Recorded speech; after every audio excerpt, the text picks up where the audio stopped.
Suzanne from Northeast Iowa, and today it's about 10 degrees outside. We have about 25 inches of snow on the ground, and my husband and I grew corn and soybeans, so there isn't a whole lot going on in our farm outside right now.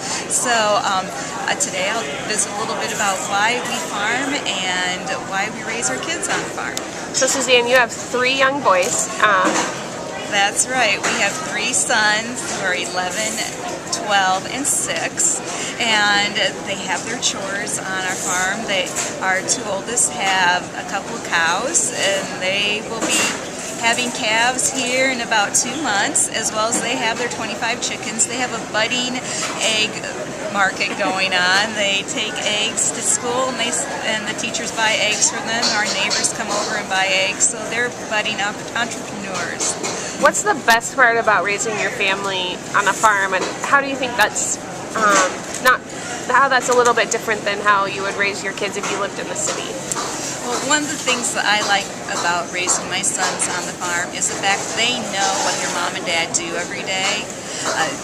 We don't leave every day and go off to an office. We're on the farm, and they see what their dad and mom do. And so at our evening supper table, we talk about school and what activities they participated in during the day, but invariably every one of the boys asks, well, what did you do today, Mom and Dad? What did you do on the farm? So it's kind of fun. And I remember you were telling me a story about your middle son and how he last year sold his 4-H steer and had to take him to the truck, which for any young child is difficult. But he said something to you when you were upset and asked him a question. And what did he say to you about what the purpose of that steer was? Well, our second son had his first year in 4-H, and he had a market steer named Ace, and Ace became the family pet. And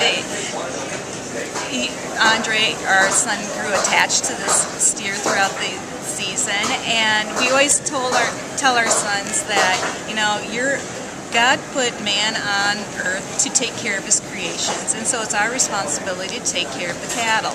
And when he was done showing his calf at the 4-H fair, he sold it, and he led Ace up the ramp to the semi to go to the